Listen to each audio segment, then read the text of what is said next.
Doran France est heureux de vous présenter Continuum. Bonjour, bienvenue dans Continuum, l'émission d'A-News Sécurité, l'émission qui donne la parole aux acteurs du Continuum de sécurité. Je suis très heureux de recevoir à nouveau Michael Sibillot, directeur du GPIS. Merci bienvenue. Sébastien, merci pour votre accueil. Alors le GPIS, on le rappelle, c'est le groupement parisien interbailleur de surveillance qui a pour objectif d'assurer la sécurité parmi 150 000 logements sur Paris et qui va s'étendre, on en parlera dans quelques instants, s'étendre sur les villes limitrophes à Paris. Et là, aujourd'hui, en exclusivité, vous nous donnez un petit peu votre rapport d'activité 2021. Peut-être rappeler en une ou deux phrases ce qu'est le GPIS et puis après développer un peu ce bilan de 2021 et parler des perspectives de 2022. Oui Sébastien, eh bien, le GPIS, c'est le groupement parisien interbailleur de surveillance, un groupement d'intérêt économique créé en 2004 qui regroupe 11 bailleurs sociaux et dont la mission est d'assurer la sécurité, la tranquillité des locataires du parc social pour lequel nos bailleurs nous ont confié la surveillance. Et chaque jour, nous avons donc des patrouilles, des rondes qui sont effectuées sur, vous l'avez dit, 152 000 logements dans Paris, de 4h30 jusqu'à 5h le lendemain matin. Et nous répondons aux appels de locataires, nous effectuons des rondes de surveillance. Bref, nous assurons une mission de service public pour assurer la tranquillité de nos locataires. Donc de 17h30 à 4h30 du matin, c'est comme 16h30. 16h30, d'accord. 16h30. Et donc ça, c'est vraiment un travail qui est fait avec la ville de Paris, avec la préfecture de Paris et 11 bailleurs sociaux qui sont mobilisés, qui financent ce projet-là, quoi. Alors effectivement, nous sommes financés par nos bailleurs, également par la ville de Paris, qui est d'ailleurs à l'initiative du GIE en 2004. Et nous travaillons au quotidien avec l'ensemble des services institutionnels ou non, et notamment la ville de Paris, la préfecture de police, dans un continuum de sécurité qui se trouve tout à fait à propos en ce qui nous concerne. Alors c'est la première fois que GPIS sort un bilan d'activité annuel. Sur l'année 2021, les chiffres sont assez éloquents. Vous avez eu 51 000 missions pratiquement. Vous avez découvert 60 armes, 158 découvertes de produits stupéfiants et 81 000 évictions environ. C'est une activité qui a été dense, même s'il y a eu une partie de l'année qui a été marquée un peu par un autre confinement, en tout cas un couvre-feu. C'est une année, comment vous la qualifiez cette année ? Alors c'est une année où effectivement on a les effets liés au confinement, c'est-à-dire que sur à peu près 50 000 missions que nous avons réalisées, il faut avoir en tête que la moitié sont des missions sur appel de locataires. Ces appels de locataires, ce peut être des nuisances sonores, des regroupements dans les halls d'immeubles, bref tout ce qui va nuire à la tranquillité des locataires. Et la spécificité de cette année 2021 a été le fait que nous avions plus de regroupements, plus de sollicitations des appels de locataires relativement au nombre de rondes que nous programmons en liaison avec nos bailleurs. Et c'est tout à fait lié à la conjoncture et aux événements liés à la crise sanitaire avec des regroupements plus nombreux. Vous avez là quasiment 20 patrouilles qui circulent chaque nuit à peu près. Oui, c'est ça. C'est environ 60 agents dans Paris, ce qui constitue une vingtaine de patrouilles, avec des équipages cynophiles également, et des équipages évidemment de 2 ou 3 collaborateurs. Cela représente effectivement une vingtaine de patrouilles au total dans Paris. Et dans le rapport d'activité, vous indiquez que l'année, elle a été effectivement marquée en début d'année 2021 par le couvre-feu, et puis le 4e trimestre, c'est là où il y a eu une recrudescence d'activité, et vous avez senti également beaucoup plus de tension vis-à-vis de vos équipes, de l'agressivité des personnes que vous deviez évincer, y compris l'utilisation de mortiers, d'armes diverses. C'est dû à quoi ? Et est-ce que cette tendance que vous avez connue en 2021, elle s'est poursuivie en ce début d'année 2022 ? Alors, on a connu une fin d'année, ou plutôt un deuxième semestre 2021 un peu compliqué, effectivement, où nos agents ont régulièrement été pris à partie, avec parfois, effectivement, des jets de mortier. On peut considérer qu'il y a eu là un effet général lié peut-être à la situation post-confinement qui fait que nous étions plus exposés à ce type de risque, en rappelant que la majorité de nos missions en 2021 étaient sur appel de locataires. C'est donc qu'il y avait le signalement de difficultés et qu'on allait y répondre. Ce faisant, assez logiquement, il y avait plus d'hostilité à nos interventions que ce qu'on a pu constater sur les périodes précédentes. Là, depuis 2022, la situation s'est un petit peu apaisée et on a pour moi ce type de difficultés. Et j'imagine que vos agents sont davantage formés sur la gestion du conflit, sur la désescalade. Absolument, nous arrivons avec une approche de médiation. Et évidemment, le GPIS est un service avec une vocation sociale très forte. Nous essayons de résoudre les conflits de manière la plus apaisée possible. Et le recours à l'autorité qui nous sont conférées par les bailleurs, est vraiment l'ultime étape lorsque le dialogue n'est plus possible. Et en liaison avec, bien sûr, les forces de police, que ce soit la police municipale ou la police nationale, lorsque c'est nécessaire, c'est-à-dire lorsque finalement cela requiert l'intervention des services de police et qu'on n'est plus dans le champ de la médiation ou de l'autorité des bailleurs, on est dans un champ différent qui est celui de la sécurité intérieure.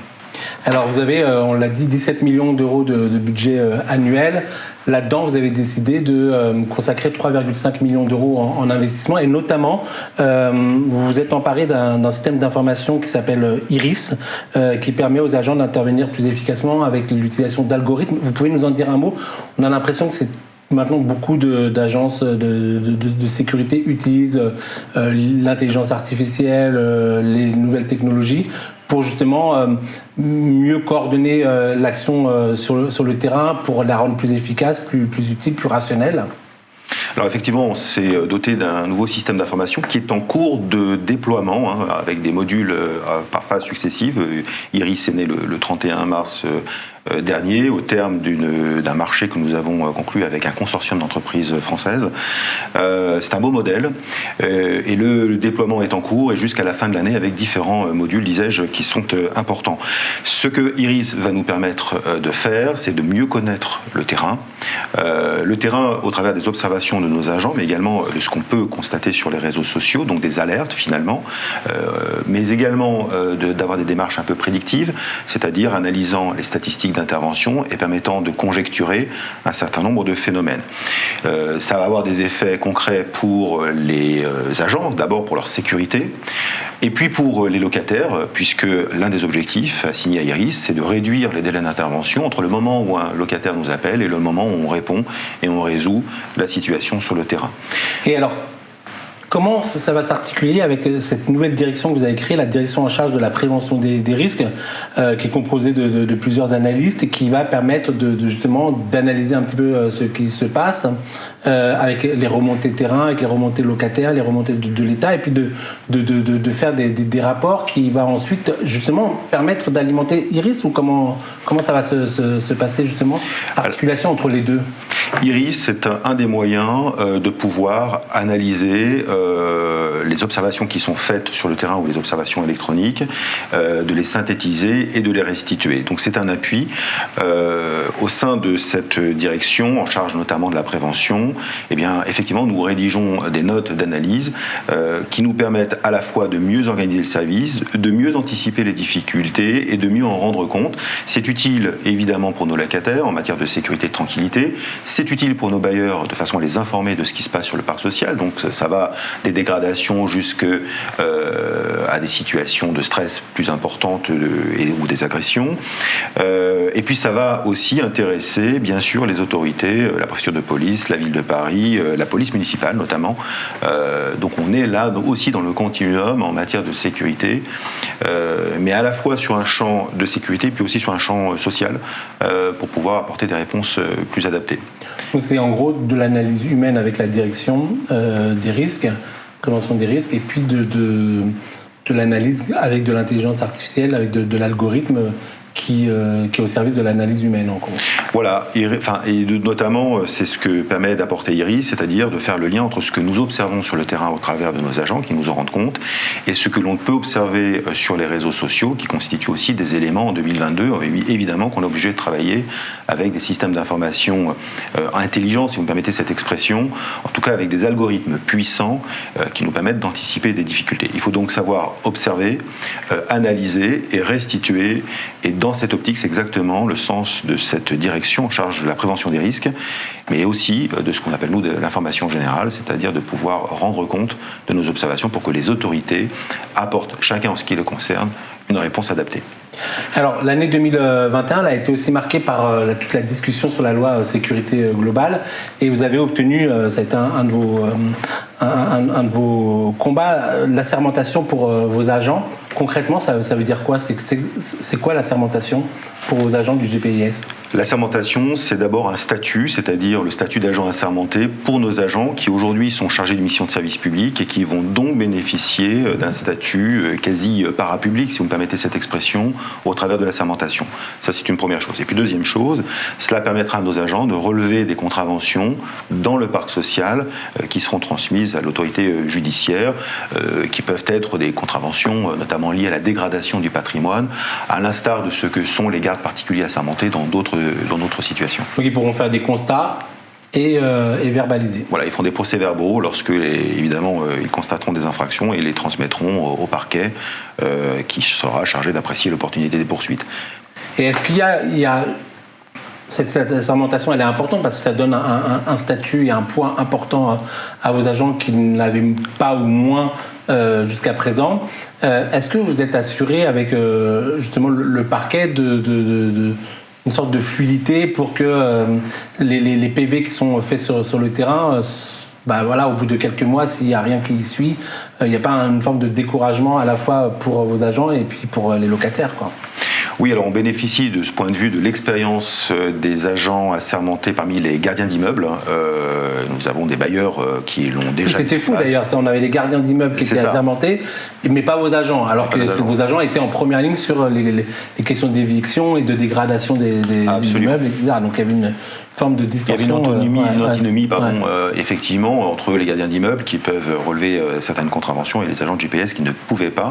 Donc on bénéficie de cette expérience des gardiens d'immeubles que l'on va pouvoir mettre à profit en ce qui nous concerne.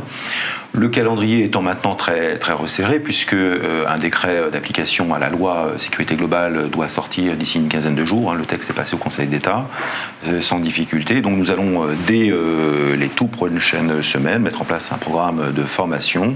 Et je peux vous annoncer que les premiers agents assermentés du GPIS seront sur le terrain avant la fin de l'année. C'est une bonne nouvelle pour les Parisiens, mais pas que pour les Parisiens. Justement, c'est un autre sujet sur lequel vous avez beaucoup travaillé en 2021 et qui va aboutir en 2022. On en avait parlé lors de la précédente émission, c'était la question de la métropolisation. Vous avez l'ambition de sortir des murs de Paris, des 10 arrondissements sur lesquels vous êtes, et de pouvoir vous étendre sur 17 communes qui sont limitrophes, en tout cas en périphérie de Paris, dans les Hauts-de-Seine, en Seine-Saint-Denis et dans le Val-de-Marne. C'est 3 départements, 3 villes qui vont connaître les services du GPIS et qui concernera 12 500 logements. Voilà, nous avons travaillé effectivement à ce projet de métropolisation qui sera une expérimentation pendant 1 an et de façon à voir si nous sommes en capacité de répondre aux objectifs que nous nous sommes assignés. Dans les toutes prochaines semaines, nous allons prendre la tâche des municipalités concernées avec les bailleurs. Donc c'est vraiment... vous allez intervenir sur les bailleurs avec lesquels vous travaillez déjà sur Paris. Donc c'est sur le patrimoine des bailleurs qui sont implantés sur les villes, sur les 17 villes des 3 départements qu'on vient d'évoquer. Absolument. Donc ce projet de métropolisation va s'engager dès cet été. Nous allons avoir une discussion de présentation avec les maires concernés au courant du mois de mai. Vous voyez, c'est vraiment quelque chose d'imminent. Et puis nous commencerons le déploiement sur la métropole entre septembre et décembre, de sorte à ce qu'au 31 décembre, eh bien là aussi, nous ayons pu assurer la couverture de 12 500 logements supplémentaires en dehors de Paris. Donc c'est un deuxième gros projet pour le GPIS, puisque vous avez, avant la fin de l'année, eh bien, l'assermentation et en même temps la métropolisation à titre d'expérimentation pendant 1 an. Et au bout d'1 an, cette expérience fonctionne. Il n'y a pas de raison que ça ne fonctionne pas. L'idée est quoi? De stabiliser les 12 500 ou de pouvoir viser d'autres communes, de d'étendre encore davantage le patrimoine, de travailler éventuellement avec d'autres bailleurs? Oui, on ne s'interdit aucune réflexion parce que, tout simplement, je crois, nous répondons à un besoin. Un besoin qui n'est pas limité à Paris, qui n'est pas limité à certaines communes, qui est un besoin que beaucoup de collectivités et d'acteurs publics soulèvent, qui est le besoin de tranquillité résidentielle. Donc dès lors que vous avez un besoin assez important, que ce soit dans Paris ou en dehors de Paris, je pense qu'il ne faut pas s'interdire d'avoir des réflexions dans ce domaine. Et notre objectif, c'est déjà de réussir les 12 500 logements et de faire en sorte que ça se passe bien pour pouvoir justement envisager, pourquoi pas, d'autres évolutions futures. Mais tous les maires d'Île-de-France vont vous tomber dessus, dans le sens où ils vont tous vouloir avoir un GPIS qui soit sur leur territoire. Un maire, lorsqu'il y a des problèmes de locataires, il y a la police municipale, mais elle n'est pas extensible. Tout le monde n'a pas une police municipale qui fonctionne 24/24, notamment la nuit. Et là, vous avez la chance effectivement d'avoir des agents qui sont armés de bâtons de défense, de bombes lacrymogènes, qui peuvent menotter éventuellement des personnes et qui vont demain être assermentés. C'est quand même un service rendu aux locataires du logement, du patrimoine social, qui est quand même un plus important pour les maires. Vous n'avez pas une crainte d'avoir tous les maires qui frappent à votre porte? D'abord, il faut se souvenir que le GPIS est né d'une initiative de la ville de Paris en 2004. C'est donc bien qu'effectivement il y a un besoin. Nous allons ouvrir ce dialogue avec les maires, avec le souci d'avoir un modèle soutenable et que nous n'ayons pas des évolutions qui contreviennent à notre objectif d'efficacité sur le terrain. Donc il faudra évidemment y travailler, mais y travailler raisonnablement, en évaluant à chaque fois à la fois le coût de déploiement et puis l'efficacité du service rendu aux locataires. Voilà, ça c'est un point qui est quand même très important. On est très attaché à la qualité de service et tout projet de développement qui pourrait s'envisager ne doit pas justement entraver cette qualité. On a vu là avec ce rapport d'activité 2020-2021 est une année riche, ça va se concrétiser, beaucoup de choses, beaucoup de projets vont se concrétiser en 2022. Est-ce que vous avez d'autres projets pour les années qui viennent ou c'est secret? Non, on n'a rien de secret, justement, et c'est pour cette raison qu'on a rendu un rapport d'activité. Effectivement, c'est un point historique pour le GIE. On a eu une année 2021 que je qualifie de mutation. On s'est préparé au travers de notre organisation, de notre fonctionnement, à préparer les évolutions futures, à la fois à moderniser le GPIS avec un plan d'investissement ambitieux à 3,5 millions, vous le soulignez, à la fois pour avoir un système d'information, mais par exemple, nous allons passer à un parc automobile hybride, nous allons moderniser les équipements de nos collaborateurs pour garantir de meilleures conditions de sécurité notamment. Nous avons ce projet de métropolisation sur lequel nous travaillons. Nous allons obtenir la sermentation. Je crois là que nous avons une belle feuille de route qui se déploie actuellement en réalité, puisque ce sont des projets mais qui sont en phase de déploiement. Iris depuis le 31 mars, la métropolisation à l'automne, la sermentation, eh bien, je vous disais, le décret doit apparaître dans les tout prochains jours. Donc en tout cas, entre le 31 décembre 2021 et le 31 décembre 2022, beaucoup de choses auront changé, mais aussi parce qu'en 2021, on s'est donné les conditions de pouvoir réussir. Je vous souhaite bonne chance à vos équipes, bonne chance au GPIS. Merci beaucoup pour cette émission. Vous pouvez retrouver la première émission que l'on avait faite sur le site ANews Sécurité. On avait parlé davantage de ces projets-là, mais on avait beaucoup parlé un peu du fonctionnement du GPIS. Et puis je serai très heureux de vous retrouver pour une prochaine émission. Merci à tous.